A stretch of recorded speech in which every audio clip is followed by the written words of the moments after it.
Hi, நான் இன்றைக்கி அப்பம் செய்கிறேன். மார்னிங் பிரேக்ஃபாஸ்ட்டுக்கு நானாக மிக்சிங் செய்தது. பச்சரிசியை 2 hours ஊற விட்டுட்டு அதை அரைச்சிட்டு அரைச்சதில் கொஞ்சம் எடுத்து கஞ்சி மாதிரி காய்ச்சிட்டு அப்புறம் தேங்காவெல்லாம் போட்டு அடிச்சுட்டு மிக்ஸ் பண்ணி கொஞ்சம் சால்ட்டு போட்டு மிக்ஸ் பண்ணி நேற்று நான் ஈவினிங் வச்சுனான். மார்னிங் பிரேக்ஃபாஸ்ட்டுக்கு செய்கிறேன். இது பாலப்பம் சின்னாக்களுக்கு.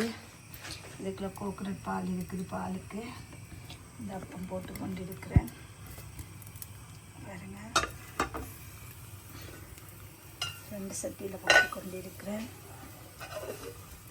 யாருக்கு அப்பம் பிடிக்கும் என்று சொல்கிறார்கள், லைக் பண்ணுங்கள், ஷேர் பண்ணுங்கள், சப்ஸ்கிரைப் பண்ணுங்கள். உங்களுக்கு இந்த அப்பமா அப்படி அரைக்கிறேன்னு உங்களுக்கு ரெசிபி வேணுமென்னு சொன்னால் கமெண்ட் பண்ணுங்கள், நான் சொல்கிறேன்.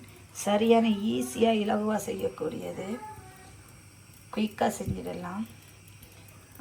பச்சரிசும் தேங்காவும் இருந்தால் சரி, தட்ஸ் இட், அவ்வளோதான். குயிக்காக செய்திடலாம். ரெசிபி வேணுமானாக்க சொல்லுங்கள். பாய், தேங்க்யூ ஃபார் வாட்சிங்.